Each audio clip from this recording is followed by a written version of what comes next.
that. So that's what she is conveying to me. Do you have a question for her?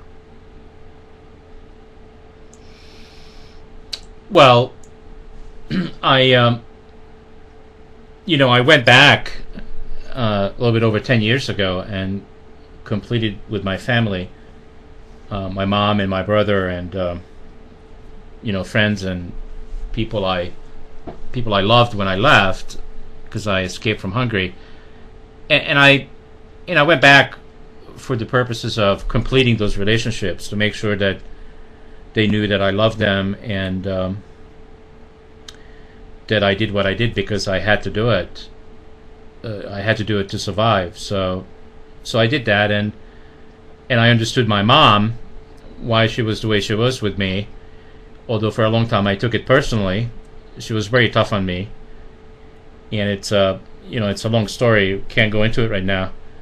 But the question I have for her, I guess, is, I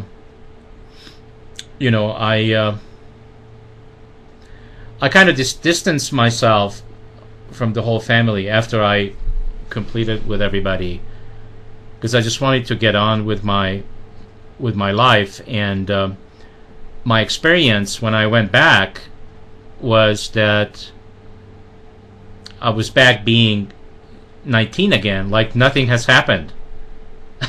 and Right.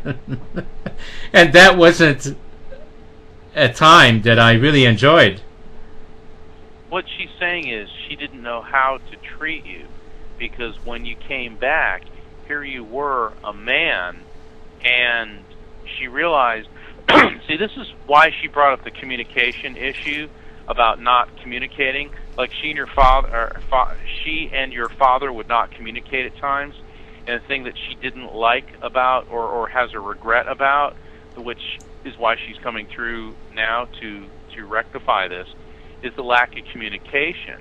And when you came back, her point of reference was what you were before, which is 19, and what she says is you had blossomed into this man, and she didn't know how to deal with that, and she wants you to know that you intimidated her in that respect. And so basically what she was doing was overcompensating and still treating you like a kid to kind of assert her parental authority, because she didn't know how to deal with this.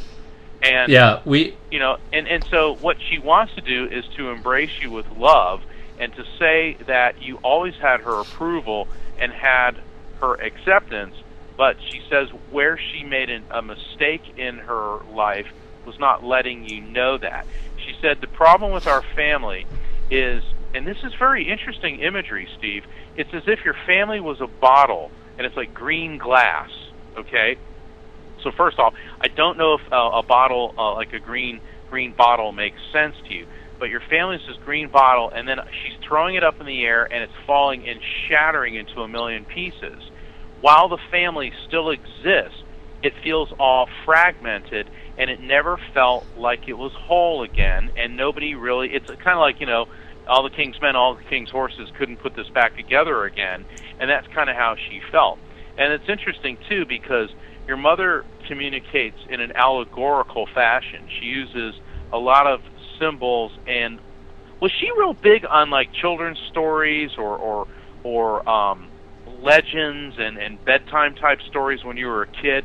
Because I'm getting a lot of that. No, she wasn't. Well, there's some type of stories or things, and that's how she's communicating, is by using those examples. So yeah, what she was big on, Mark, is controlling me and beating me daily. Well, yeah, and that's where this whole lack of communication. Your mother was not sorry to say this, but your mother was simply not a sophisticated person. And this is what she's conveying, and that may be why she's giving us all this childlike imagery, is she was kind of emotionally stunted. She felt she was never really able to express herself, and she was a very frustrated person. Once again, these are the communication issues that she would like to rectify with you. Yeah, great. Yeah, well, I have an understanding, today that the way she treated me and the way I took that personally, that's my responsibility that I took it personally. She did what she did because she didn't know anything else. That's all she knew. And I understand, she did a lot of misheld communication with me, so I didn't understand why she was the way she was.